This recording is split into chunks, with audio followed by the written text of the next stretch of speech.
Sparky! Don't touch that trophy!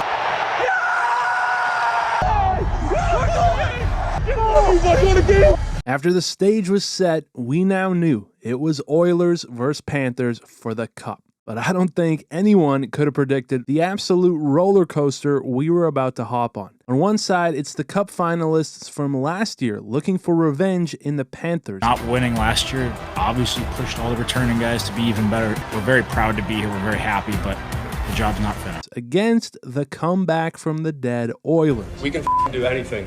Brought it ourselves from the dead this year. Who started the year 2-9-1, fired their coach, and somehow turned it all around to not only make the playoffs, but now the Cup Final. And this series has lived up to all the hype. We've had our fair share of physicality, as things have certainly gotten greasy at times. We've also had some absolutely incredible goaltending from both sides, just at different points in the series, with huge momentum swings, and what I believe was a key moment here, swinging this series entirely. We've got all-time playoff records being broken, with a playoff performance rivaling the best of all time. Absolutely hilarious moments. This is a monumental moment in my life! I don't feel bad for you. Edmonton! Who's gonna get past Bob? Like, that's the real question. Your mama is so dumb, she tried to climb Mountain Dew. And after another remarkable comeback from the Oilers, a chance to witness something the NHL hasn't seen in 78 years. You know, I'm really excited for the next 10 days. Plenty to cover in what is officially the final edition of this series for the season, so let's get into it. We'll start with the lead up. Now, this is the longest distance between teams ever in a Cup Final, so how do you kill time? More TV shows. Yeah. If you got any TV show recommendations, send them along because I'm running out. We also got Ekholm thanking Holland, which was pretty great. And with Florida fresh off the run last year, Knobloch was asked if that experience was an edge. Yeah, experience is good. I don't know how much experience is, beneficial. You can ask the Buffalo Bills how important Super Bowl experience is. The Bills out here catching strays. Speaking of football, Mike McDaniel was asked if he'd be around for Game 1. Absolutely. I mean, do I have a pulse? I do. I'll be there. And he was, banging that drum to kick things off. And so with that, it was Game 1, where we had the legendary shirtless kid from the previous series. This guy behind us. He likes the interview more than you do. Give us his prediction. Gonna beat them 3-0? Cause who's gonna get past Bob? Like, that's the real question. And what a prediction this was. Bobrovsky was an absolute brick wall in Game 1. Save after save. Dude was straight up breakdancing out there.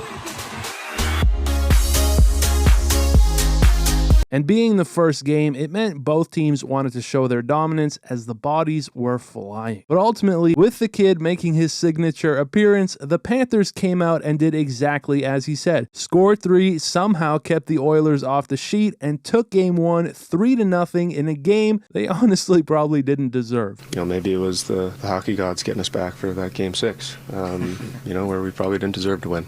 But my favorite moment came from this absolute stud. This is a monumental moment in my life. I have been here since day one of my birth, 2011, and I just can't wait to see my team happily host the Cup. Wow! Let's go! But with that, let's head over to Game 2, where it felt like the Oilers needed a dub. Teams that go up 2-0 win 91% of the time. And so, if you didn't want to get goalied, the new strategy was to not shoot the puck. This game certainly ramped up the physicality. We had big hits all over the place as things got greasy in Game 2. And we also got an F-bomb. Bobrovsky was fucking... Oh, sorry.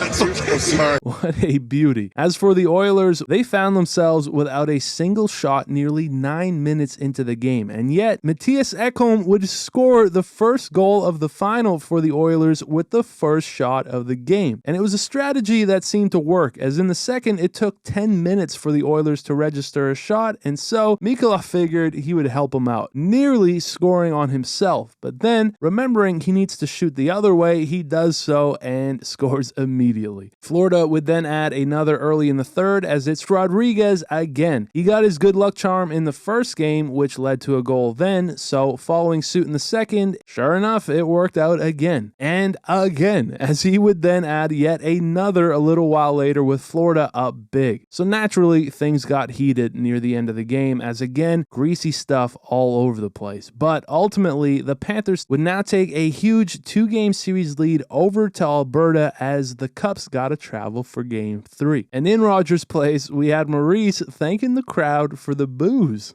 Paul Maurice.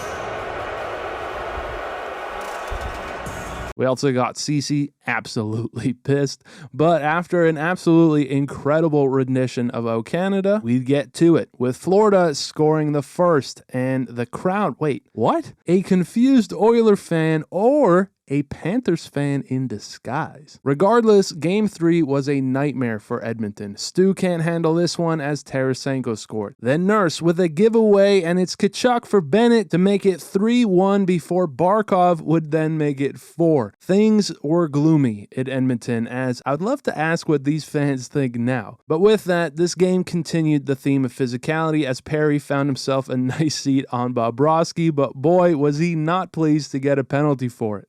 Edmonton.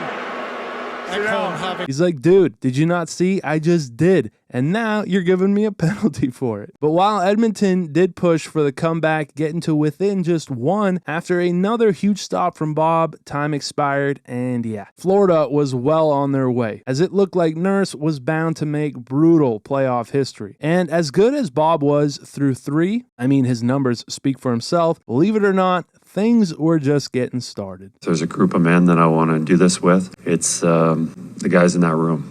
You know, I'm really excited for the next 10 days. And we should have known something was up after this glitch in the Matrix over at Rogers Place, because needless to say, I hope you believed them. The rat exterminators were in the building, and it was time to shake and bake, as the Oilers put an absolute pounding on the Panthers at home. Nurse even getting in on the action with the 5th to get Bob yanked, and while his cousin Sarah was in the building,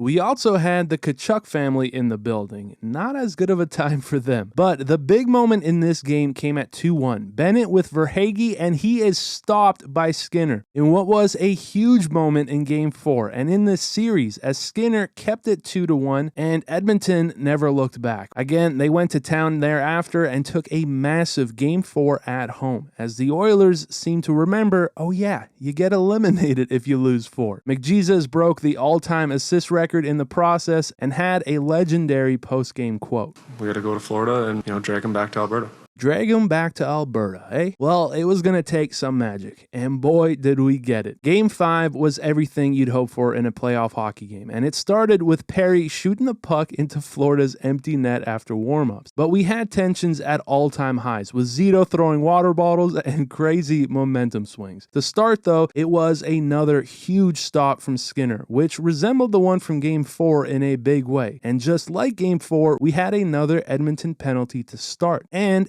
another shorthanded goal to start, as the Oilers became the first team to ever do so in back-to-back games. The script was suddenly completely flipped. A Booch bomb to start the second, then McDavid down low as he made it 3-0 in what was a brutal start for the Panthers, who did get one back with Tkachuk putting one past Skinner, but McDavid slicing and dicing to Perry, and my goodness, just disgusting stuff from McDavid to extend his assist streak. And speaking of records, Bouchard also broke the all-time assist record for defensemen, and while we were in a dogfight, the bodies flying all over the place, Florida getting a couple back, as time was ticking, the net empty, it got us to this, a race for the puck, and Janmark nearly ended it as this one somehow stayed out. But even crazier, shortly after the Oilers dump it, it's on route, and Tkachuk makes an all-time empty net save. Just unbelievable. The only problem is it went straight to McDavid, who put the lid on it, as he and the Oilers indeed would drag him back to Alberta, with McDavid back-to-back 4-point nights, first to ever do that, and he's torturing the media.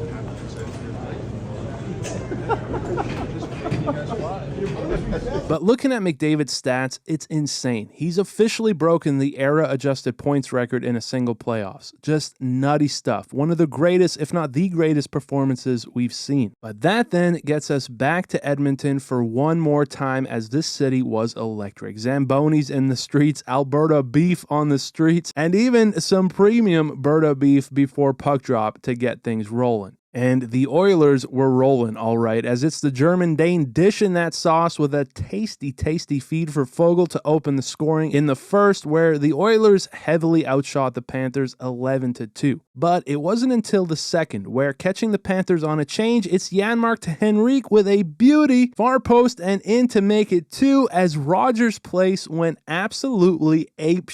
But not so fast. It's Verhaeghe centering it, and they score. It's Barkov just 10 seconds later cutting that lead in half, or did he? Another one of those huge moments, as this one was offside by the smallest of margins, and Paul Maurice was furious. There's no way. Almost losing that gum in the process. Gotta say, balls of steel to challenge it, but it paid off big time because 2 to go now, Hyman all alone, and he scores. Forehand, backhand to blow the roof off of Rogers' Place.